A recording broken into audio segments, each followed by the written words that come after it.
Yeah, dumb. it's such an old wives' tale. Or Is old. it wise?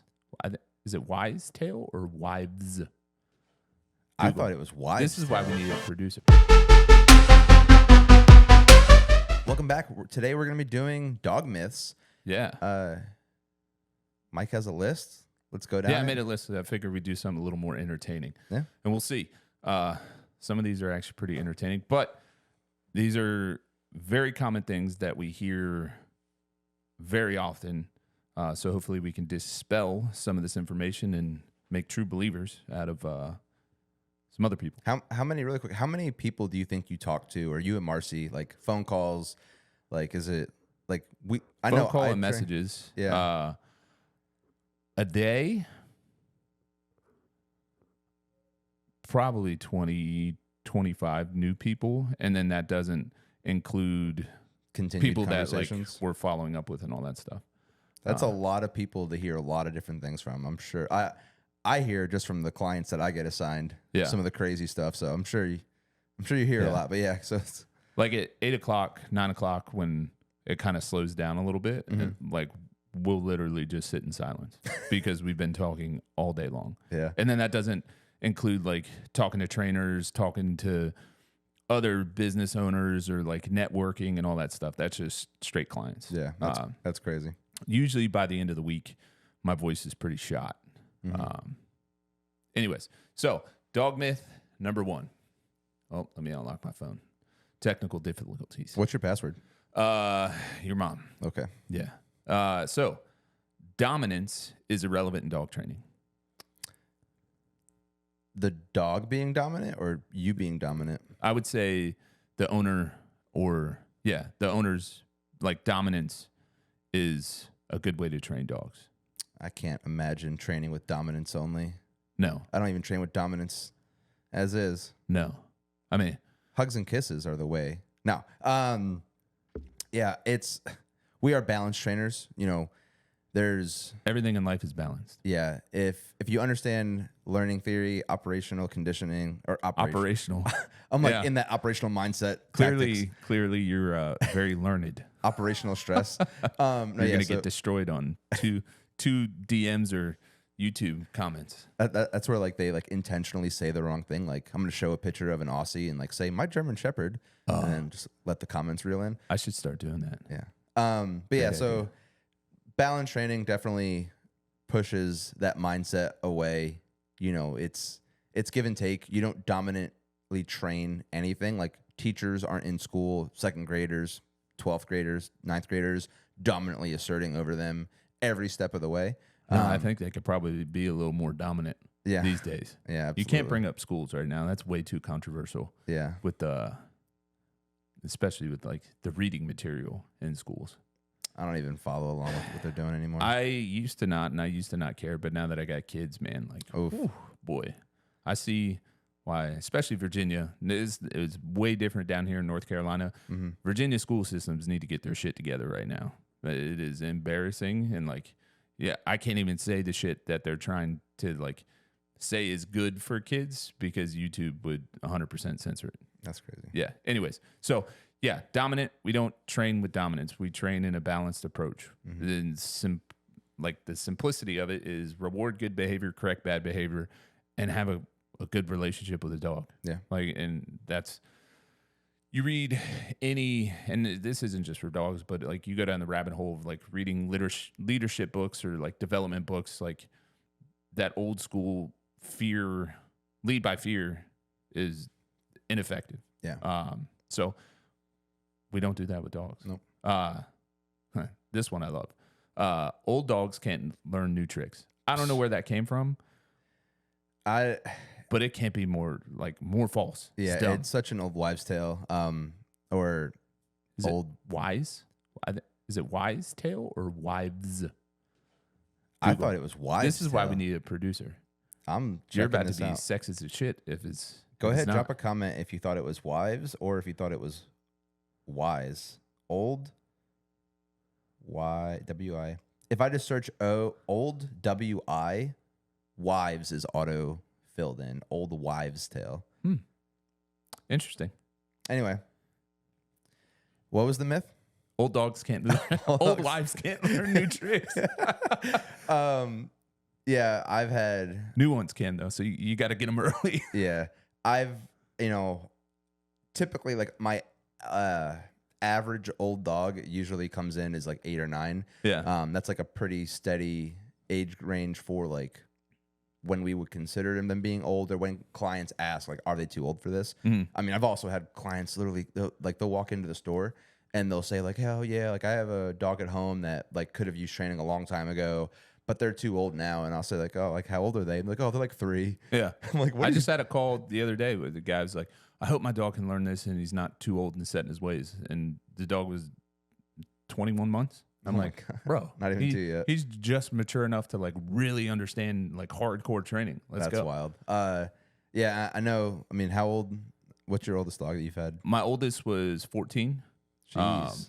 Yeah, and it was an aggression case. Like it was a small dog, and like he was still very healthy and about his wits. And the only reason the guy did training, like he acknowledged that the dog was old, but it was because the dog had been kicked out of every boarding and daycare facility imaginable. Yeah, like he needed to get the dog into He needed boarding, me so. more for like watching the dog when he goes on vacation. Yeah. He traveled a lot, very successful business guy. But yeah, he was like, I should have done this 12 years ago when he got the dog, because he rescued him at 2. I was like, yeah, you probably should have. Yeah. Could have had a better quality of life. I always tell people, like, even if their dog is getting up in there in age and like the investment doesn't make as much sense over the term life of the dog anymore, as like, if you pay for it at 1 year old, Right. you have a longer investment or longer time with the dog for your investment. I always tell people that, like, if you have a problem, if it's really, really aggravating or upsetting, or like you don't like dealing with it, whatever we do with your 9-year-old, 10-year-old dog, it's going to help for the next X amount of years of their life. And then everything that we teach you, like, I'm basically turning you into a mini dog trainer yourself. I'm going to teach you things, show you things to where like you'll be able to apply it into your next dog. Like your 9-year-old right now, how you're interacting with it, it'll help you puppy raise your next dog in that aspect. So it's not just an investment of like, it's not like a software program you're investing in for the dog. You're paying for a tremendous amount of education on the back end. Yeah, of like it personal as well. education. Like, Yeah. So yeah. All right, next one. Using treats is always necessary. And this will get me on a rant with like the positive only community, where they like you have to walk around with the 7 different valuable treats of like the level 1 value to level 7 value, and you got like filet mignon and shit in your pockets. Not necessarily the case. No, not at all. It is my belief you don't always need to have treats. A lot of dogs we train don't like treats or don't like food. They're not food motivated. But yeah, like Training even real dogs. Yeah, even with my own dog, like we have a good relationship. If I like roughhouse with him, he's happy as shit. So I don't have to bribe him. Yeah, it's definitely not needed, and you shouldn't want to live your life like that. It's just kind of a way of you're setting your life around your dog. You shouldn't have to take treats with you everywhere. If it's taking you 25 minutes to put all your shit together to go on a walk with your dog, you're doing it wrong. Yeah. In my opinion, humbly. Yeah. That's not humble isn't necessarily an adjective I get described a lot, but that's okay. I think you're humble. I try. And handsome. I'm working on it. Handsome. Thanks. Next one. Playing tug of war will make your dog aggressive. I don't know who comes up with these. I have heard a story, not who came up with this, but this dog, and I've told you it before, but it cracks me up every time I hear it. So I got assigned I think it was a Bernedoodle, golden doodle. Either way, it was a doodle, and it was like severely aggressive, right? That's what the evaluation said. They met with the behaviorist and were very concerned with what the behaviorist had to say. So I get to the house, and I'm like, shit, like this sounds pretty intense. So they open the door, and because they're well prepared, the dog just runs out right at me, right? Oh my God. Rolls on its back and is like just excited, that no aggression whatsoever, just like happy, goofy ass dog. Young, immature, 1-year-old. It jumped on me like, oh God. Yeah. He's a puppy and he hasn't learned anything. So I'm talking to the family and I'm like, tell me. And they were like, no shit, shook up about what this behavior said. But they also let it just run up to you. Yeah. But so I'm like, explain to me what this behavior is, quote unquote, said. And the first thing they told me was, they had one of those, looks like a stuffed animal, but you put like empty water bottles in it. I don't know what they're called. Whoever made it, genius, because yes. They said, well, you shouldn't allow the dog to play with that because that crinkling sound is going to sound like bones crushing, and you're going to invoke the dog's prey drive, and then he's going to, quote, eviscerate your children. And I looked at them and I tried to stop laughing, but I was like, are you serious? Like, maybe if you bought a hyena, it would eviscerate your kids. A wild dingo. Yeah, but this doodle is not going to eviscerate shit. Maybe the stuffed animal, but that is... Yeah, and they're like, so you think you can save him? I'm like, I don't need to save him. I'll just make him a well-behaved, like, teach him not to jump, teach him, like, one of the happiest dogs that I've ever trained. And, like, I feel like in the root of that, it's like someone's dog, resource guard it, something, and then it just explodes from there. Like one dog resource guard it, a water bottle or a toy, and then just gets passed on that like all dogs can't have this thing. Yeah. And it's unfortunately for us, that's one of those crackpots that's out there calling themselves a fancy title that they paid for on the internet. And because there's like that perceived notion of like that's an authoritative it sounds like an authoritative it sounds like authoritative person. I mean, even if you go to the doctor's office, you naturally believe what the doctor has to say because they wouldn't lie to you. And you throw a fancy title of behaviorist behind it, like, oh shit, how many people have you heard about dogs eviscerating? Because me, none. But yeah, playing tug of war is definitely not going to make your dog aggressive. It's one of the first things I teach dogs that have that desire to want to do it is just how to do it constructively. Right. Rather than drive in a certain way. Yeah. Especially like pit bulls, right? They have that desire to want to do all that stuff with their mouth, hang from stuff. Like just teach them the stuff you want to bite rather than like suppress the biting because it's always going to be there. Don't bite my shirt. Bite this toy. We need to start doing that with Paisley soon. Teaching her to bite? Yeah. Like we'll bite toys, not Ashley. Not me when I just show up at the office and then she just runs and catapults off me. Yeah. All right, next one. Dogs always know when they've done something bad. Dogs. Cool. My dog knows. So dogs don't know anything any different than any other animal in the sense of like if you let a squirrel or a raccoon into your house, that raccoon isn't going to know pooping on the carpet's bad. That squirrel isn't going to know, like, that's the cat's food, not the dog's food. So, like, people that say, like, their dog, like, should know or does know certain things, like, that's a whole crock of wrongful information there. But, like, Greg, you don't have to censor yourself. Yeah, okay. Are you trying to be a better person? Yeah, a little bit. I'll get better at not being better. This is me being a positive influence. Yeah. But like where that actually stems from is people, they've created habits with their dog. Like they've come home and their dog has done something unwanted, unknowing to the dog, but the dog has done something unwanted to you and you make a scene, do something with your body, do something with, your language, whatever you say, whatever you do. And then typically incites fear in the dog. Your dog has a fearful reaction, a cower, a head down, tail tuck, whatever it is.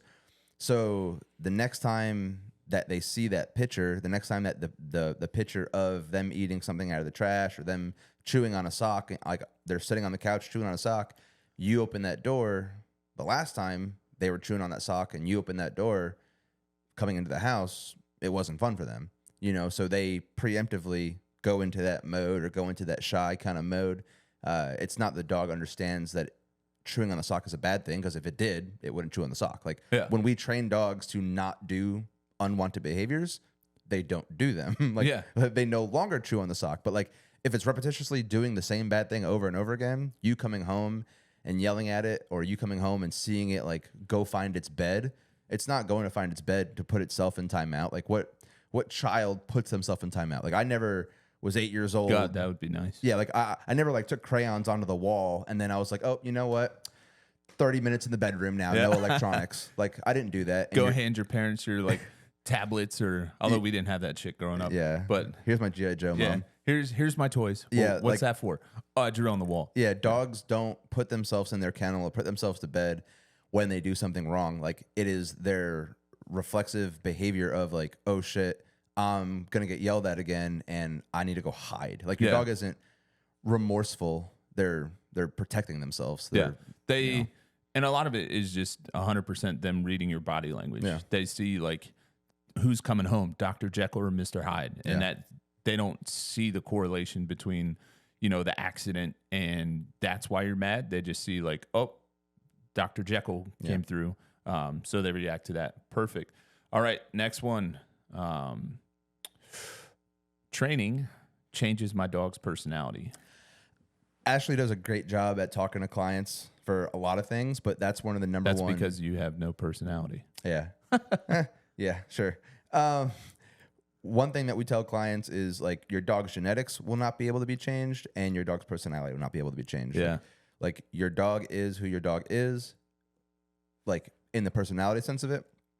Training, obedience, behaviorals, you know, teaching it to be able to do something isn't, you know, if training changed personality, every kid who goes through school who learns the same curriculum would come out looking exactly the same. Yeah. But they don't. They have their own personality. They have their own highs and lows, extrovert, introvert. We are all our individual soul. Same thing for dogs. They are their own individual soul. And I know that's a big issue with clients when they say like, my last 10 German Shepherds acted like this, totally fine, but this German Shepherd now, he's totally different. And I'm like, you know, yes, like for one, genetics are true, but if you and your brother or you and your sister have the same genetics, you probably do have different personalities though. Yeah, I got 2 kids, same exact genetics, completely different. Yeah.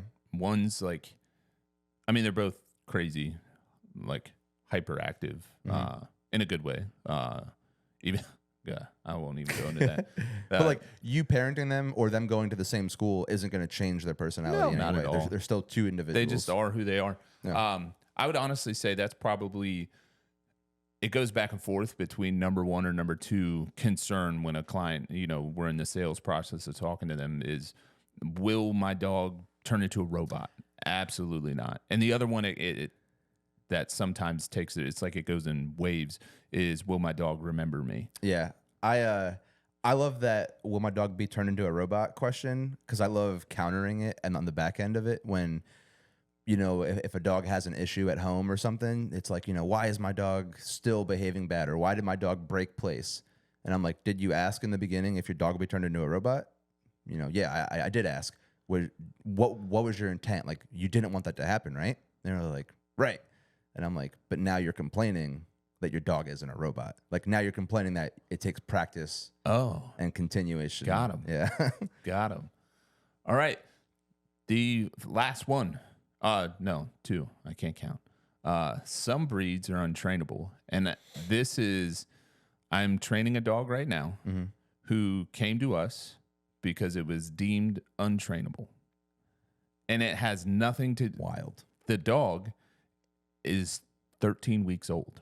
Oh, my heavens. Yeah, that little bag of wrinkles, the bloodhound puppy that comes in and does lessons with us and is highly intelligent. It's just a bloodhound, so you have to understand like the intricacies of the bloodhound. Right. Was told it was no, you can't train a bloodhound. I feel like a bloodhound would be up there on like the top 5 of dogs that like I'd expect to hear that about. I They're know different.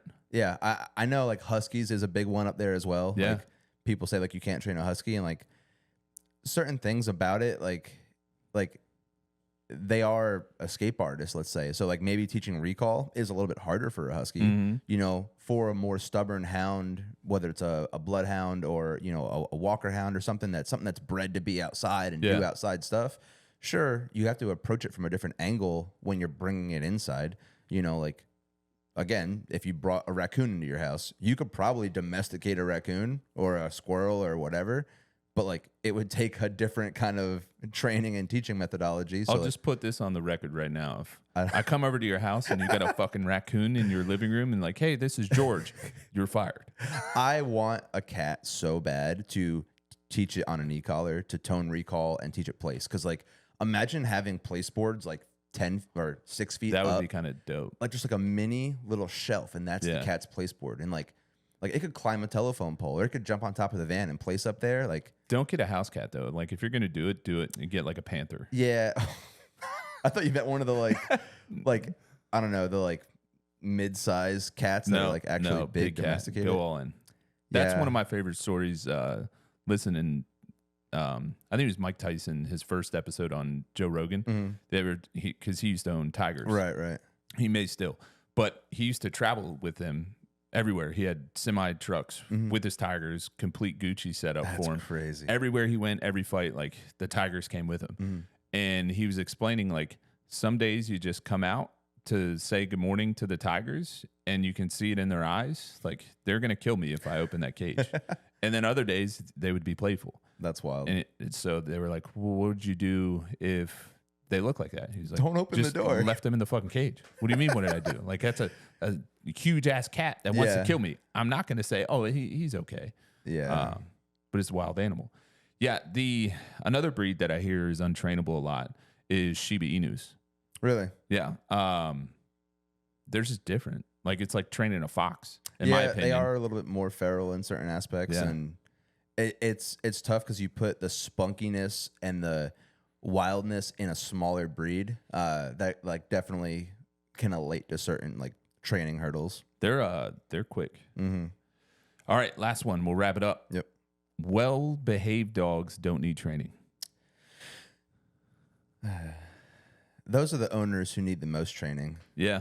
And I'm not saying that like every single person in the world should spend their money at Ridgeside Canine because we want more money, like saying that dogs need to be trained, but like training like a well-behaved dog, it would be very lucky if your dog was born potty trained, if your dog was born loose leash healing, if your dog was born all this stuff like that doesn't happen when people say that like, you know, 12-week-old dog, oh, they're already potty trained. Oh, they already walk well on a leash. And I'm like, and I think it would depend on what you're defining as training. Right. Like, does every dog need obedience training, which is what we primarily do? No. Right. If your dog is chill in the house, like it doesn't do anything, it walks politely on a leash just because it's a slower paced dog or a smaller dog.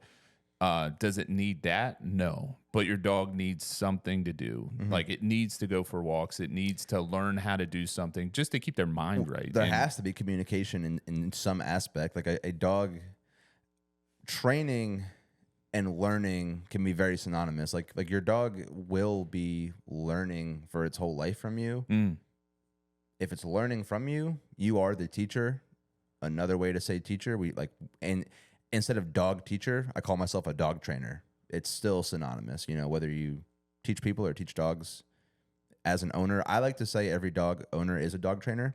And then 100%. I get a lot of dog trainers that are like, they're not fucking dog trainers, they're dog owners. And I'm like, okay, they're amateur dog trainers or they're non-professional dog they're trainers. Uneducated dog trainer. Yeah, like every single person, if you interact with a dog, you are training it in some capacity unknowingly. Well, it's the same as like a parent. Like I am a teacher to my kids. Yeah, you're not a professional teacher. I didn't go to a school and like I don't have the degrees or you know the quote unquote qualifications to be a teacher, but I'm sure shit doing it. Right. Because I have direct influence over somebody and I understand that and I use that influence to shape the outcome that I kind of want.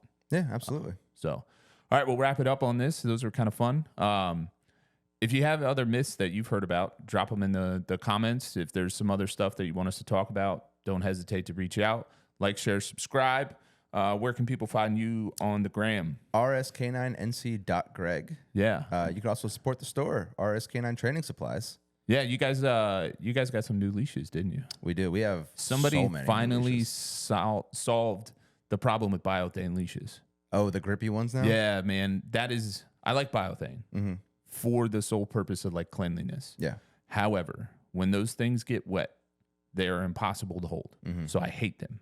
But somebody solved that. Yeah. They're grippy. Grippy nubby. I'm not writing the descriptions and the captions. That's on Ashley. She'll let you know what they're called. Perfect. But those things seem cool. Yeah. The next time that I kind of want to do like a demonstration of like dunking that in water or like like an AK torture test, but with a leash. Yeah. Like rub it in the mud. Yeah. Absolutely. Squirt blood all over it. Yeah. All right. Well, that one definitely get throttled. Right. But yeah, we'll see you next time.